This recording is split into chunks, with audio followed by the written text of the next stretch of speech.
So, as a little recap here, I'm going to read a little bit here from this book, Joseph, by Chuck Swindoll, before we get to the actual Bible. 1 Peter 1:20. Listen to this.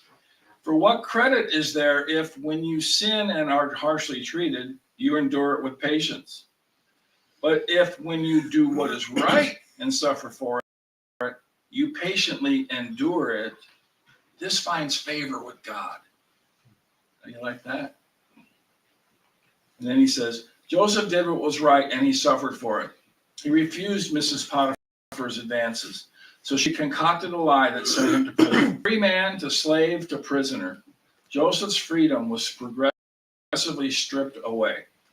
Everything about his circumstances seemed to indicate that he had been forgotten by both God and man. Now Joseph faced the most difficult part. He was treated unfairly.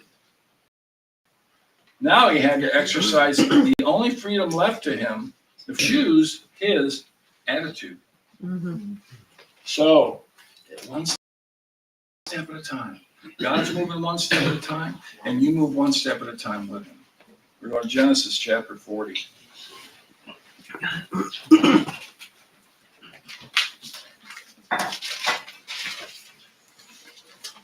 So he's in prison.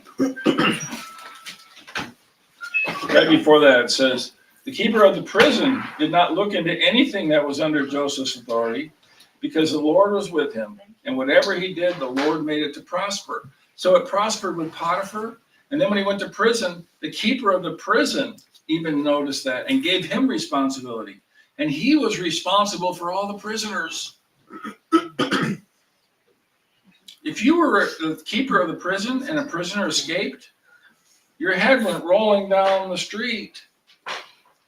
He's giving a prisoner responsibility over all the prisoners. That's how much he was trusted. Thing. Joseph was trusted.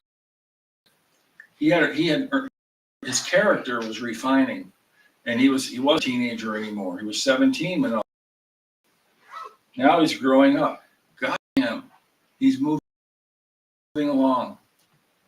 There's to pass after these things that the butler and the bed of their lord, the king of Egypt.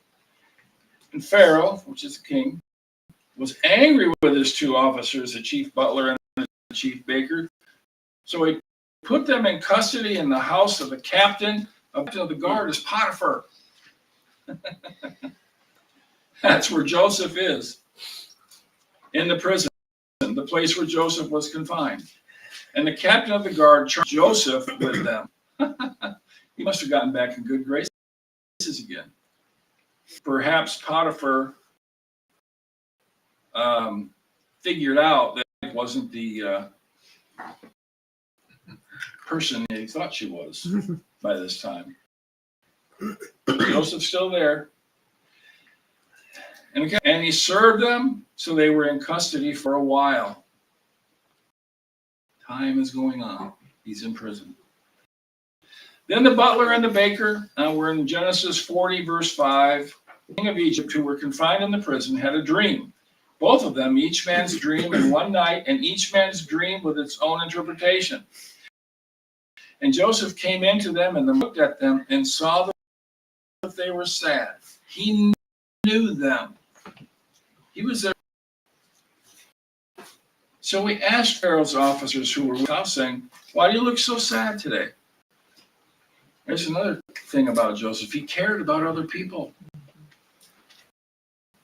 He could have, at this point, he could have just said, well, heck with God, everything goes wrong, and it's getting worse and worse. Now I'm in the prison. There's a lot of bad people around me. When I worked for Potiphar, I had a lot of rich people come around me.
up your head and restore you to your place. Put Pharaoh's cup in his hand, according to the former manner with his butler. Cool. But remember me when it is well with you, and please show kindness to me. Make mention of me to Pharaoh, and get me out of this house. For indeed I was stolen from the land of the Hebrews. And also, I have done nothing here that they should put me in prison. It must have become common that Joseph hadn't done what he was accused of. He said, I don't belong here, and you know it. Say a kind word to me to Pharaoh, will you please? Interpretation was good, he said to Joseph. Ooh, I'm going to tell him my dream too. I like this guy. He tells good stories for me. I was also, and there were 3 white baskets on my head. In the uppermost basket were all kinds of baked goods for Pharaoh, and the birds ate them out of the basket. So Joseph answered and said, this is the interpretation of it. 3 baskets are 3 days. Within 3 days, lift off your head from you and on a tree, and the birds will eat the flesh from you. Yikes. You want to hear that? Nope. It came to pass on the 3rd day, with Pharaoh's birthday, interesting, that he made a feast for all his servants, and he lifted up the head of the chief butler and of the chief baker among his servants. Then he restored the chief butler to his butlership again, and he placed the cup in Pharaoh's hand. The chief baker, as Joseph had interpreted to them.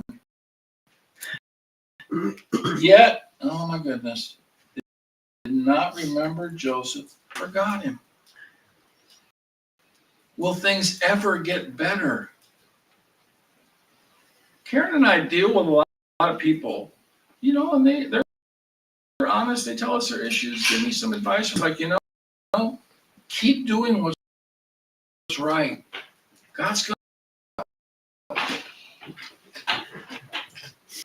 We can give a lot of examples. Keep doing what's right. Don't give up on him. There.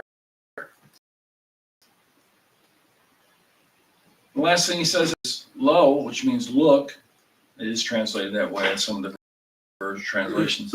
Look, I am you always. He's always with us. Boy, it didn't look good for Joseph, did it? That's the thing in the Bible, the true stories in the Bible, the things people go through, like Job, times, really hard, worse than we ever will. And then they come through it. So that you're less than that hard of a time, you can see that God's going to be there for you through it. Genesis 41. Then it came to pass at the end of 2 years, more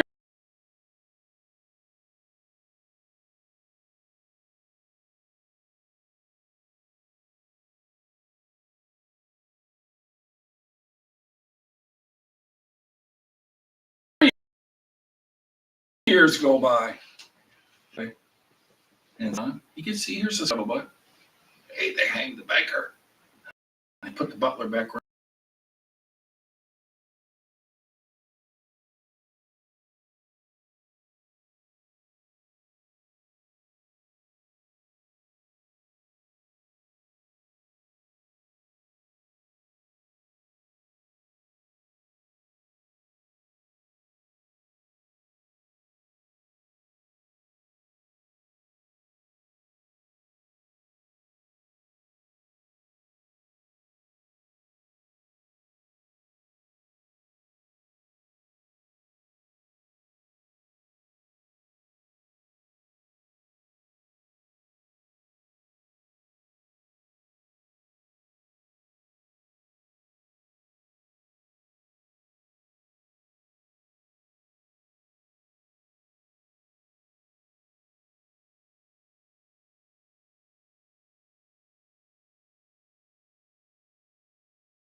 See, where was I?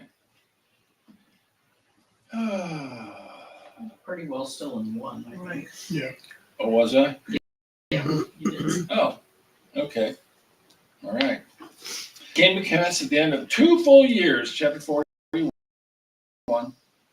Pharaoh, hey, and behold, he stood by the river. Suddenly there came up out of the river 7 cows, fine looking and fat, and they fed in the meadow.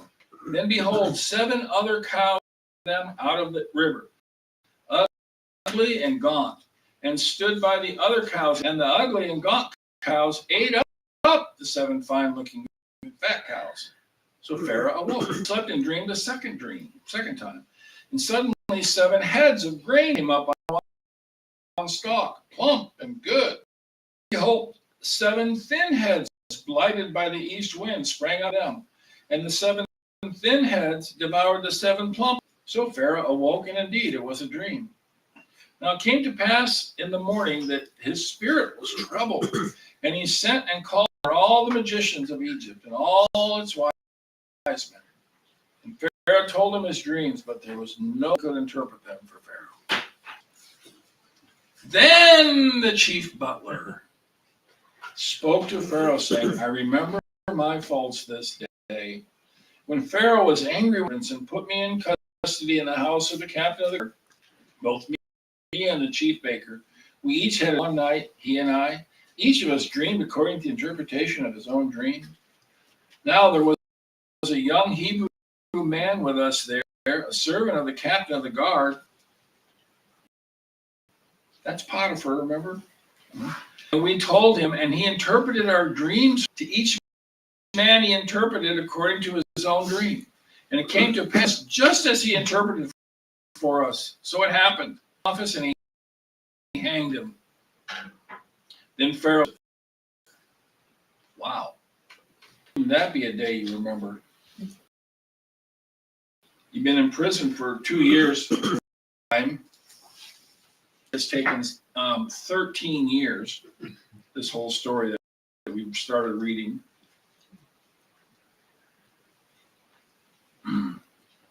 Call Joseph, verse 14, chapter 41, Genesis. And they brought him quickly out of the dungeon, changing his clothing, and came to Pharaoh. He took time to clean up. He's going to the most powerful in the known world. He's going to clean up before he goes in. Shave. That means clean up. That doesn't mean he's getting clean. Put some new clothes on.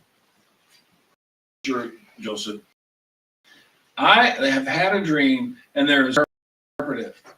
But I have said of you that you can understand a dream to interpret it. Woo. So Joseph answered Pharaoh. Now, you know what Joseph could have done? Oh, that's right, Your Highness. Yeah, the butler and the baker. Yeah, I interpreted it. And to interpret dreams. And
Then Joseph said to Pharaoh, the dreams of Pharaoh are one. God has shown Pharaoh what he is about to do. You know, when God is working in you in this kind of way, you must be close to him. It says, everywhere he went, it says God was with him. God was with him, and the people with him. Potiphar could see God was with him. The keeper of the prison could see that God was with him. And they gave him lots of responsibility, more than you'd ever give a slave or a prisoner, because they could see that. And he must have been growing and training. He was going one time with God. He didn't know where it was leading. He got discouraged at times in the prison, why he was still there. But he kept going, never forsook God. Here it is, verse 26. The 7 good cows are 7 years, and the 7 years. The dreams are one. And the 7 thin and ugly cows which came up after them are 7 years, and the 7 empty heads blighted by the east wind. There's a famine. This is the thing which I have spoken to. God has shown Pharaoh what he's about to do. Indeed, 7 years of great plenty will come throughout all the land of Egypt. But after them, 7 years of famine will arise, and all the plenty will be forgotten in the land of Egypt, and the famine will deplete the land. So the plenty will not be known because of the famine following, for it will be very severe. And the dream was repeated to Pharaoh twice because the thing is established by God, and God will shortly bring it to pass. Now, therefore, select a discerning and wise man, and set him in Egypt.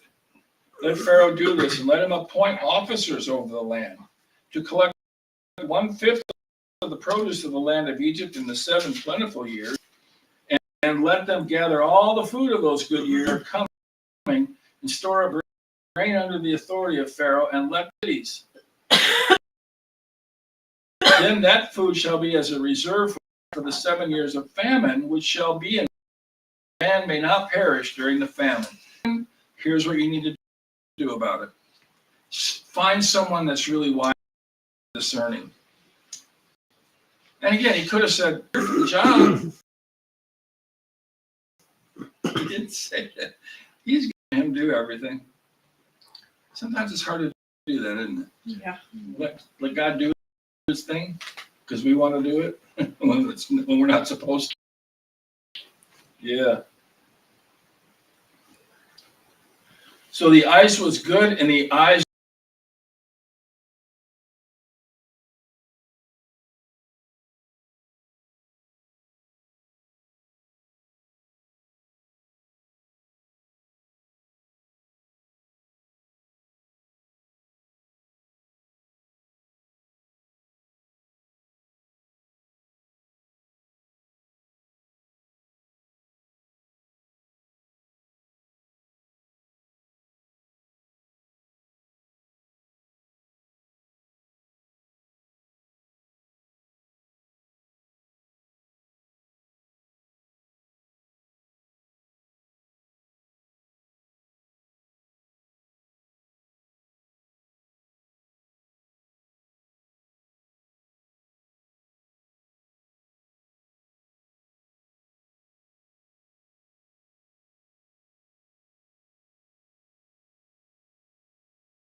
he touched turned to gold. He knew what to do. He learned how to handle rich people when he worked for Potiphar. He learned how to handle poor people and bad people. He knew how to be a friend to people. He got a lot of experience. He was in training. I love that. And I love thinking about my life. I don't want to talk about my life and stuff because most of you have heard my stuff, but it's just so awesome to see how God has worked. We cast one demon. I did one demon out of one person years ago. And I thought I had seen it all. I can go to heaven now, Lord. I've seen it all. Go ahead, take me. And now I was in training after that. I had to get the right wife. Had to be where the right people could be on my team. A lot of you are on the team. We're invited to a country where no one's ever done this before. If someone had told me South American country where no one's ever gone down there to do deliverance, and you're gonna lead deliverance down there with a team from U.S., I would have said, "What smoking?" I mean, one step at a time. One step at a time. Don't run when it's time to walk, and don't stand still when it's time to walk either. One step at a time.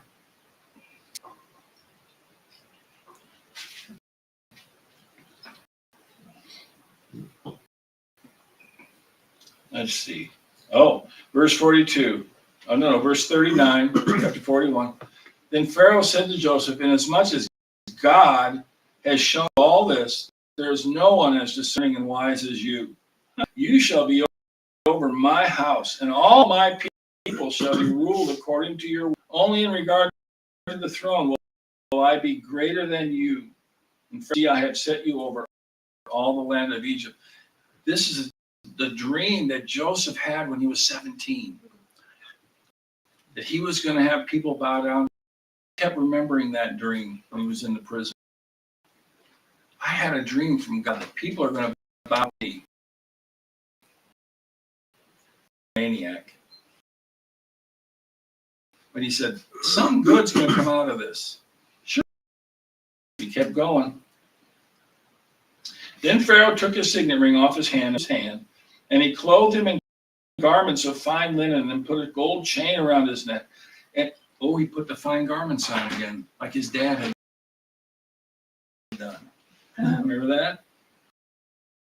And he had him, and they cried out before him.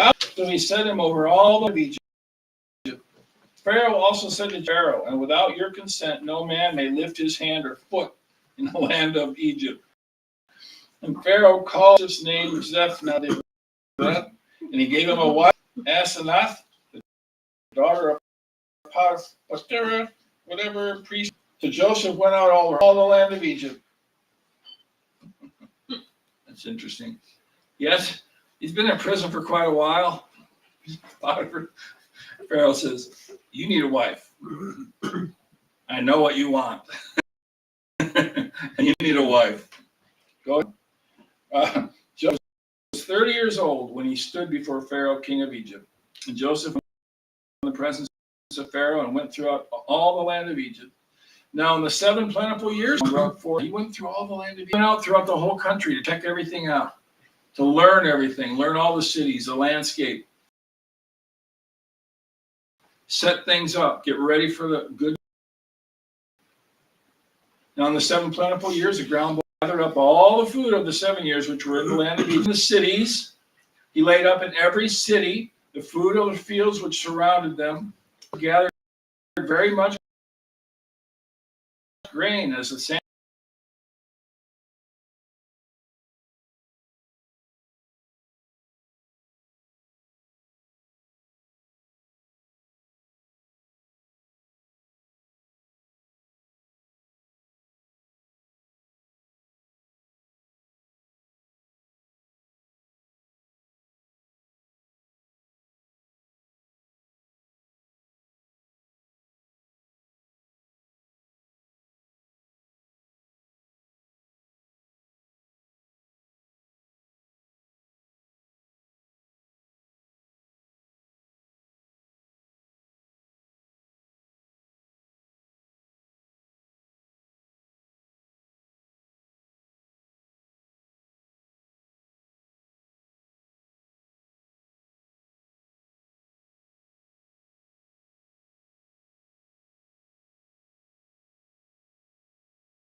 As you keep reading, I'm not going to, like this is the end of my 3-part series here, but read to the end to chapter 50. And what happens is really cool, because who comes to buy food? His dad and brothers come. And he's The ones that sold him. the ones that wanted to kill him and sold him into slavery for bargain basement prices. He could have said, Mr. Executioner, you see those dudes over there? I'll lay on the ground in the next 10 minutes. He cried, they're here. I've missed them for so long. And when they figured out who he was, they were shaking in their boots. Read the story. It's pretty. And then Dad comes along and they reunite. And his younger brother comes along, who he liked a lot too. They got along good when they were little. So all this is happening. And they came and they lived in Egypt. And then the 12 tribes of Israel dwelt in Egypt, grew and expanded until the day came that Moses rose up and took them across, and they had a couple of million and all that. It all started right here. So read to the end of Genesis and see what happens. And then you get to the very end there. Let's see, what's the verse? Chapter verse 20. And this verse you're familiar with comes into play. 50:20.